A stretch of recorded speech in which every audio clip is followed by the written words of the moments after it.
वह भावी जीवन का सपना अपनी आंखों में संजोए मेरे सामने उपस्थित भारत का भविष्य। सर्वप्रथम आप सभी को मेरा प्रणाम। सांस बनी है आंधी सी, तूफान उठा है सीने में। सांस बनी है आंधी सी, तूफान उठा है सीने में। जब तक गुलाम है देश मेरा, क्या खाक मजा है जीने में। ये पंक्तियाँ देश की आज़ादी के लिए जान की बाजी लगा देने वाले मदन लाल ठेंगरा जी की हैं। वहाँ पे कुछ काम करना शुरू कर दिया। वो इसी तरह स्वदेशी स्वतंत्रता आंदोलन में अपनी हिस्सेदारी कर रहे थे कि लंदन में बैठे उनके बड़े भाई उन्हें लंदन में बुला लिया। उन्होंने उन्हें कहा कि हम सभी यहाँ पर हैं, तो आप यहाँ पर आ जाइए। मदन लाल जी लंदन चले गए और वहाँ पर यूनिवर्सिटी कॉलेज लंदन में मैकेनिकल इंजीनियर में उन्होंने अपना एडमिशन ले लिया। पर जिसके जैसे विचार होते हैं उसका मन उन्हीं के कामों में लगता है। वहाँ रहकर भी वो अपनी स्वतंत्रता के विचार को अपने सीने से नहीं निकाल पाई और इसी का परिणाम स्वरूप ये हुआ कि लंदन में उनको विनायक सावरकर और श्याम जी मिले। विनायक सावरकर और श्याम जी ने उनकी मुलाकात श्री कृष्ण वर्मा जी से करवाई। ये वही कृष्ण वर्मा जी हैं जिनकी अस्थियां नरेंद्र मोदी जी लंदन से लाई थी। इन दोनों लोगों को मदन लाल की स्पष्ट सोच व हिम्मत बहुत पसंद आई। उनका मानना था, विनायक सावरकर का मानना था कि क्रांतिकारी विचार से ही उन्हें स्वतंत्रता मिल सकती है।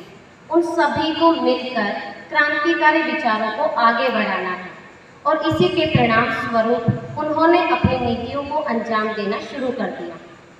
उसी समय बंगाल का विभाजन हुआ और उस विभाजन में हिंदू मुस्लिम एकता के ऊपर आंच आई। जो लोग हमेशा मिलकर रहते थे, जो मिलकर अंग्रेजी सत्ता को उखाड़ना चाहते थे, उसी सत्ता को इन्होंने बंटवा दिया। अंग्रेजों की ये चाह थी कि भारतीयों को बंगाल विभाजन के नाम पर हिंदू मुस्लिम एकता को तोड़ दिया जाए।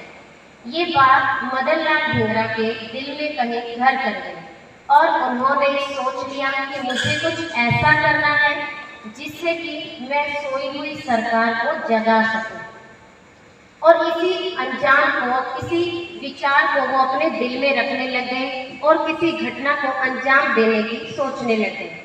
वो दिन भी आया 1 जुलाई 1909 को इंपीरियल इंस्टीट्यूट लंदन में एक फंक्शन हुआ और इसमें सेक्रेटरी ऑफ स्टेट इंडिया के असिस्टेंट के रूप में कर्जन वाइली को आमंत्रित किया गया।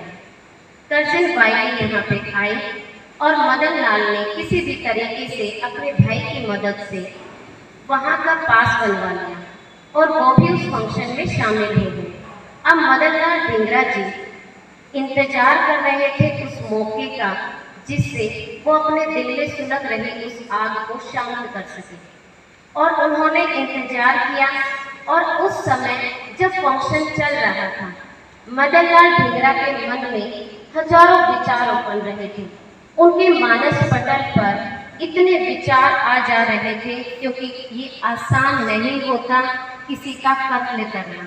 उन्हें लग रहा था, क्या ये सही होगा किसी की हत्या करने? क्या मैं अपनी बात को सही साबित कर पाऊंगा? क्या मेरे माता पिता या मेरे देशवासी मेरे इस काम को सराहेंगे? तो इसी तरह के हजारों विचार, सैकड़ों विचार उनके मन में उथल पुथल मचा रहे थे।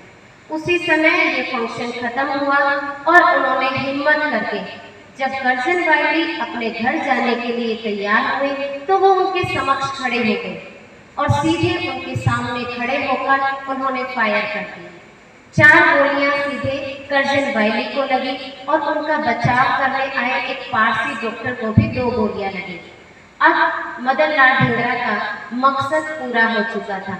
उनके चेहरे पर एक तेज था, कहीं भी कोई डर दिखाई नहीं दे रहा था क्योंकि उन्होंने अपने देश के लिए जो काम सोचा था और वो भी उस समय जब किसी अंग्रेज अधिकारी के सामने किसी भारतीय व्यक्ति का खड़ा होना भी बहुत बड़ी बात होती थी। उन्होंने उनके सामने खड़े होकर उन्हीं के देश में लंदन में कर्जन वैली के ऊपर गोली चला दी। ये घटना सरसरी घटना थी और उनके ऊपर अंग्रेज सियासत के ऊपर एक बहुत बड़ा तमाचा थी, जिसे कि सरकार तिलमिला गई। 23 जुलाई को मदन लाल का ट्रायल हुआ।